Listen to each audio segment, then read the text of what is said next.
Are you a travelpreneur who dreams of building a thriving business that gives you more time, financial freedom, and the flexibility to work from anywhere?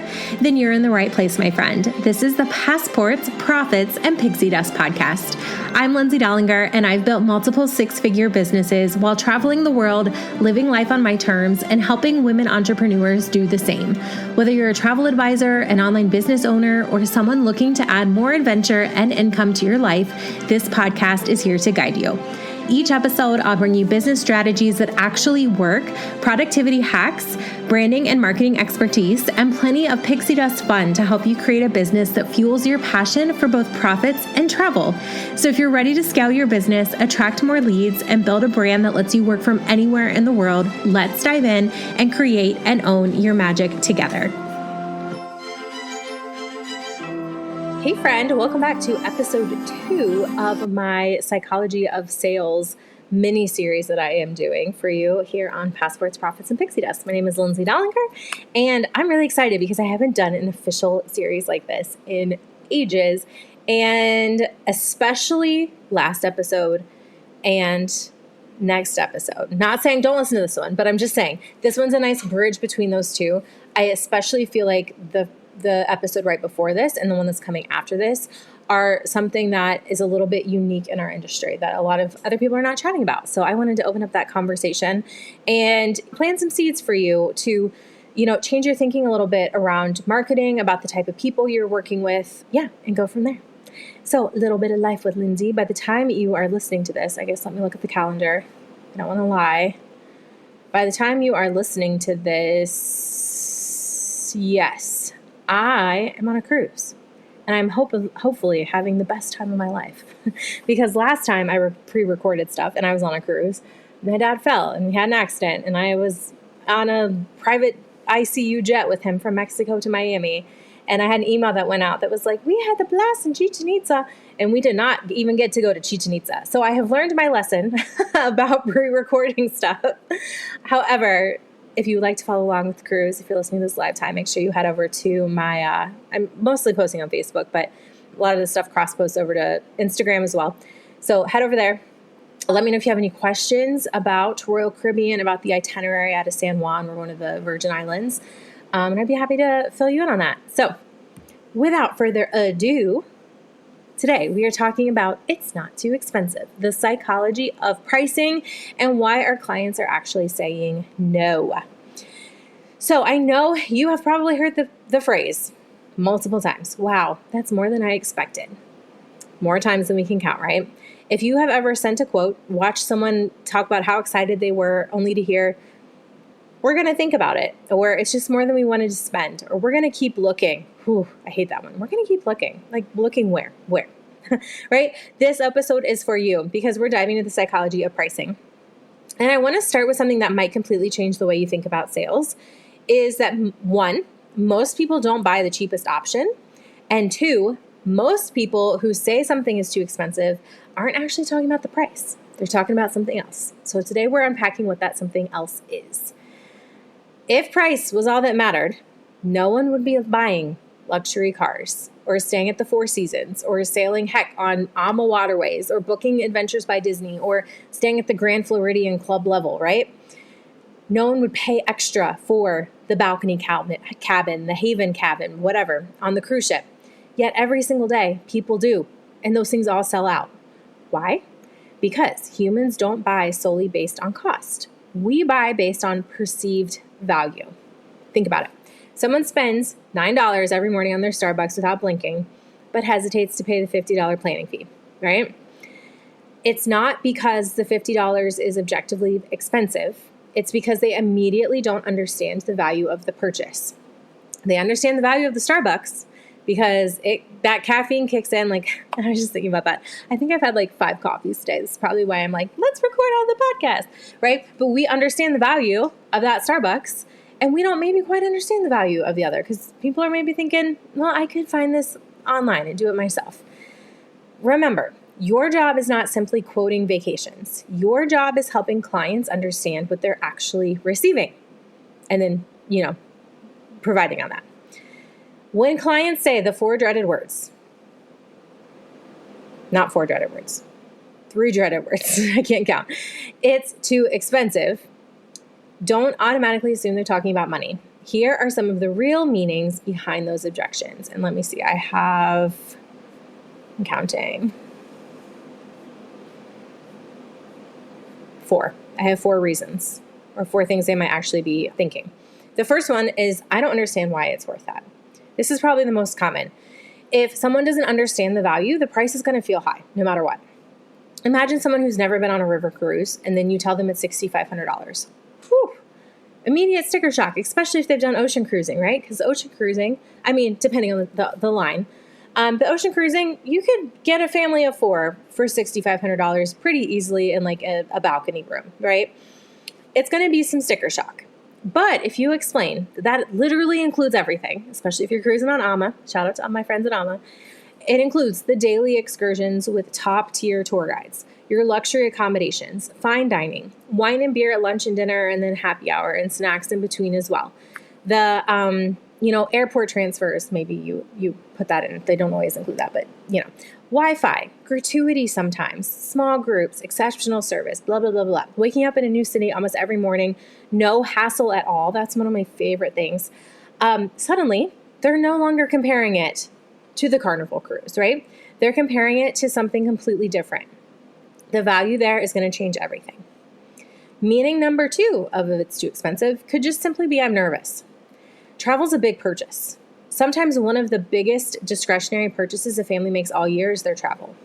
People worry. What if something goes wrong? What if they regret spending that money? What if they pick the wrong destination? Sometimes it costs too much, and that means I'm scared of making the wrong decision. And that's where you come in. Confidence is one of the greatest things that we sell, and we do that by everything that I talked about on the last episode. So go back to that last episode there. Also, that I'm nervous could also mean that like I'm on board, but maybe my significant other isn't. So keep that in mind as well. Meaning number 3, I wasn't prepared. And this one is kind of on us. So if you have been talking about Disney and showing the castles and the photos and the happy, stories, and then you suddenly send a $12,000 proposal without preparing them, that number is going to feel a little big probably.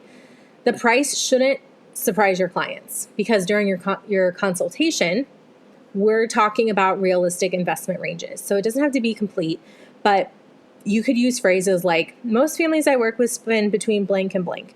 Like I just had someone ask me about an Alaska land tour, like a cruise land tour. And I was like, she wanted like a range. And I had just quoted one a few weeks ago. And so I gave her that range. I said, this one that I just quoted for people for July for next year, balcony cabin is, I think it was like $8,400, just to give you an idea. And she's like, okay, thank you. That's way over our budget. That saved me from the time of, going in and making this like, this elaborate itinerary and everything for her, only for her to come back and say, well, my budget was like $2,000. Girl, you're not getting that for that, right? So make sure that we're setting those realistic expectations a little bit up front. Some other things you could say is clients looking for this experience typically invest blank for the level of experience you're describing, and then give them, some sort of a cost. The quote is going to confirm the expectations instead of creating a shock value. And then meaning number 4, which I kind of talked about with number 2, is, but sometimes it can be an excuse too, but I need my spouse to agree. I need to talk to my husband. I'll check with my wife. Sometimes it's completely legitimate, but often they're really saying, I don't feel confident enough to advocate for this purchase. So if your client has to go home and explain everything from scratch, you haven't equipped them. Given them the tools, the summaries, the charts, whatever that they need to do, the reasons that you recommended what you recommend, help them become your biggest advocate. This is why a lot of people recommend that both the decision makers, husband and wife, wife, whatever, are on the call together, if you do a call together. That way they can both feel your energy and you can kind of read both of theirs as well. That's why I really like a Zoom call for this. So the biggest pricing mistake that I think we make as travel advisors is the apologizing or the shrinking or not knowing our value or getting really awkward when we start talking about price. We start off by saying, I know this is expensive, but I'm sorry, but I wish it were cheaper. Girl, can I lovingly challenge you? Stop apologizing for luxury travel. Stop apologizing for quality. Stop apologizing for your expertise. You're not the one setting the cruise fares or the airfare or the hotel pricing. And when you apologize, you're unintentionally telling clients that something is wrong with the number. Nothing is wrong with the number. If you want to travel, this is what you're going to pay, right? Like, end of story. So be confident about that and say, based on everything you've shared with me, this is the option I would choose if you were my family. See the difference? Confidence, it's contagious. And stop leading with the price. Imagine someone walks into the Mercedes dealership and the salesperson doesn't walk over and just say, these cars start at $82,000. No, they open the door, they talk about the safety and the comfort, they point out all the luxury features, the performance, the tech, the reliability, the fact that there's only 500 of this one made and this is an exclusive model. I don't know. I haven't been to a Mercedes dealership, but this is what I'm picturing, right? They are talking about the experience and the price comes later. Travel should work the same way. Lead with the transformation and the memories, the convenience, the service, the experiences, and then discuss the investment. However, I do want to say, and I just listened to a really good podcast episode by, I think it's called The Travel Agent Guide, and they were talking a little bit about pricing. And one of them, I can't remember which host it was, but was saying, however, when people give you a budget, respect the budget. You can ask, like, if I were to find something super unique that really fits that I want to show you, is there any wiggle room? Could you go up? Like, what's the absolute highest you could go? And see, and maybe they already gave you the absolute highest, right? But the budget needs to be on there and we need to respect that as well. Here is a fascinating concept from behavioral psychology. So we're talking about psychology in this little mini series, right? And it's called anchoring. The first number people hear influences every number afterward. So for example, if I tell you the vacation costs 15 grand and then I show you an option that's 9,000, suddenly 9,000 is going to feel reasonable, not cheap. This is why if you see a ton of times when you are on a sales page for especially coaching products, where there's usually like 3 packages. The middle one is the one that gets bought the most, always, because people are like, I don't know if I'm ready for the higher one, but I'm not so cheap that I need the cheap one. Like, I want the middle package. So everything that I learned with coaching, back especially, when I was selling different coaching products and had different memberships and stuff, was to create the membership that I wanted people to buy. That was my middle offer. And then I would have an offer that was like a light version that gave people just a little bit of a taste. And then I would have something that, like, truthfully, I didn't necessarily really want to sell, such as like VIP coaching or something like that, just because coaching takes a lot of time, right? So I would make it ridiculously expensive so that when people are looking at these 3 options, they're like, oh, middle one, right? Almost nobody orders the really, really top one. Almost no one gets the little bottom one either. People are going for that middle one. It's the same idea. And I'm not suggesting you manipulate people. I'm suggesting you provide context. Show the premium option, show the mid-range option, show the value option. Now your client has perspective instead of a single number floating in space. Let's talk about planning fees. I know this one's controversial. And I'm going to be completely honest. I still have not gotten to the point where I charge planning fees regularly.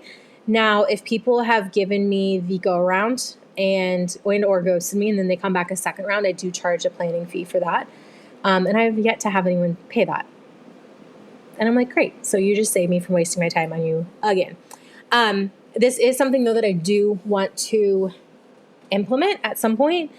But I'm going to talk to you if you do planning fees, okay? As your coach, as your friend.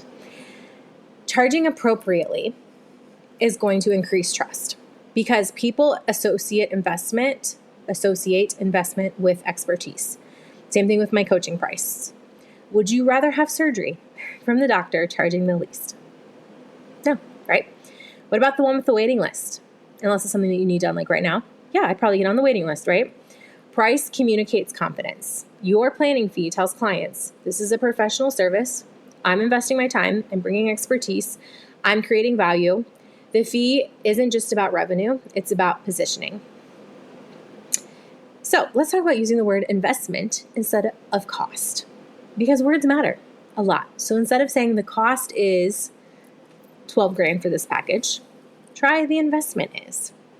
Instead of saying you have to pay, say, here's what's included. Instead of saying it's expensive, say this delivers incredible value because. Tiny shifts, big difference. Yes? Clients aren't hiring you because they can click book now. They could do that on Expedia, or they could do that by booking direct. They hire you because they don't want to spend 10 hours researching. They don't want to wonder if they picked the wrong resort. They don't want to sit on hold with the airline. They don't want to navigate travel disruptions alone. So you're selling, actually, peace of mind, expert guidance, time savings, personalized recommendations, advocacy, stress reduction. The vacation is what they buy, but the experience of working with you is what they buy from you. And I want you to remember that, especially when you get in your head about like, I don't want to be salesy. Friend, we are not. And truthfully, let's be realistic. Sometimes someone really, truly can't afford it. The answer genuinely is the budget. And that's okay. Not everyone is your client today. Let's not push people into booking trips that they don't actually really want to book, right? I don't ever want to be the reason that someone can't pay for their car when it breaks down next month because I push them to pay extra for a vacation, right? So we are becoming a guide. We're not pushing, we're guiding people. So some things you could ask: what budget feels comfortable for your family? What experience matters the most from these? What can we adjust without sacrificing what you really want? Maybe we change travel dates. Maybe we choose a different cabin. Maybe it's another destination. Maybe we start planning earlier and push the trip that they wanted to take next summer out to summer so they have longer to pay for it. We get to be creative a little bit in this, right? Because serving people well doesn't always mean closing the sale today. Sometimes it means building trust for the future. I know that when I have been in situations, and this has only happened maybe only once, and maybe probably like my first sales call ever that I actually hopped on, it felt weird. It felt gross. It felt like I was being like kind of conned into getting into this program. And I was not strong enough mentally. I should have just said no, but I didn't. And so I joined it. I regretted it the whole time. And I never recommended working with that woman to anyone else. Versus other calls that I've been on where someone's been like, okay, if you really feel uncomfortable about this amount of money, we're open for Roman again in 6 months. And they made me feel really good about that decision and supporting that.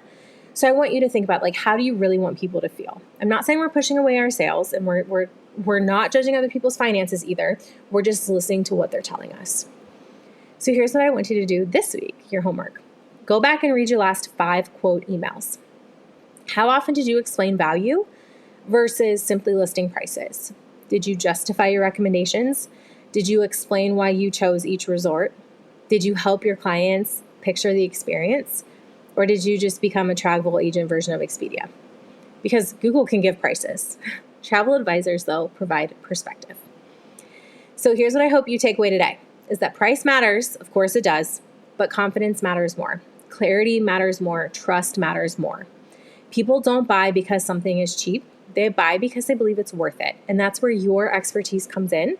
Your job isn't to convince someone to buy and spend more money with you.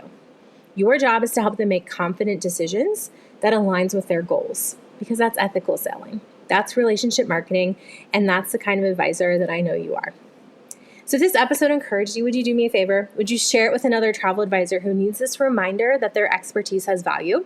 Make sure you subscribe, whether you're listening on the podcast or over here on YouTube.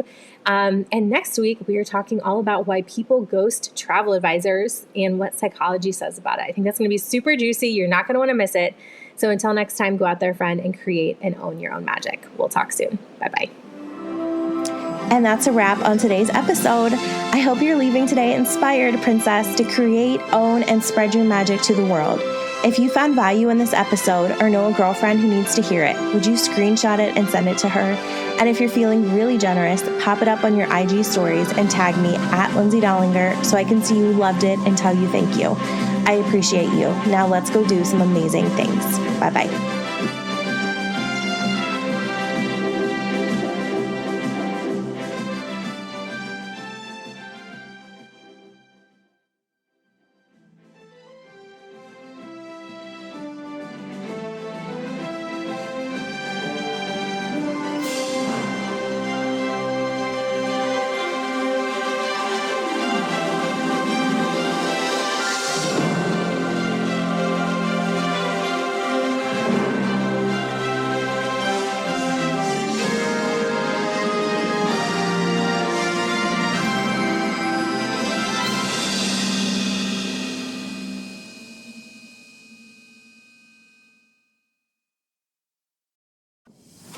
Hey, fellow Disney lover, are you looking for magical, comfy fashion? Then you need to check out Bella Bling's shop. Bella Bling's size-inclusive line is perfect for park hopping, princess races, or just adding a bit of everyday magic into your life. Much of the artwork of this comfortable clothing line is hand-drawn, unique artwork. I know this because I watch my sister do it. Yes, this is my sister's shop, and she takes so much time and care into everything that she creates. Every single piece is special. So again, whether you are just getting excited, going to the parks, whether you're getting ready to run a race, or whether you just want to add a little bit of Disney fashion into your life, make sure you check out Bella Bling's adorable, comfortable styles. Visit www.bellablingshop.com. You know I'll put that in the show notes for you. And make sure you use code PODCAST, all capital letters, to get 10% off your first order. Tag me when you get it, and I want to see what you decide.